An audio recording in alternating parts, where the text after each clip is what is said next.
متابعين الاعزاء، سلام الله عليكم ورحمه وبركاته. ازيكم عاملين ايه؟ يا رب تكونوا بخير جميعا. النهارده هنعمل حلى البسكويت بالشوكولاته. هو حلى جميل، ينفع مع اولادنا في المدارس، في اعياد، عندنا ضيوف، يعني جميل في كل حاجه.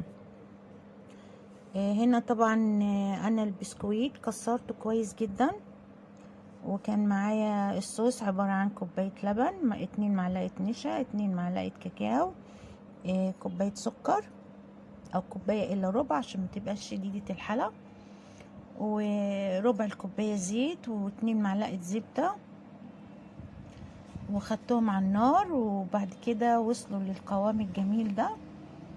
طبعا بدأت انزل فيهم البسكويت، بس بعد طبعا ما يبرد، واقلبهم كويس لغاية ما اخد القوام المناسب اللي اقدر اشكله. بعد كده انا قلبتهم اندمجوا ببعض. كده انا هعمل الغلاف الخارجي عبارة عن جوز هند مع فورماسل علشان يديني شكل ولون جمالي.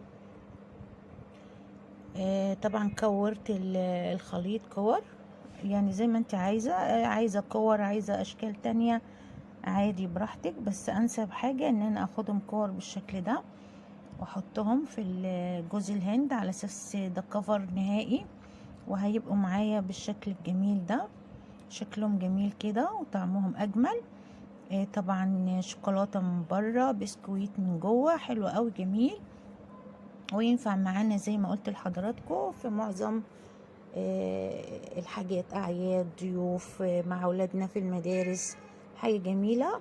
وطبعا بعد ما اتكوروا كده انا دخلتهم الفريزر على اساس يبقوا معايا بالشكل ده. الف هنا وشفا اللي يجرب، ياريت تجربوه، ياريت تشتركوا في القناة وتفعلوا زر الجرس عشان يوصلكوا كل جديد، ونتقابل على خير ان شاء الله بفيديو اخر باذن الله. سلام الله عليكم ورحمته وبركاته.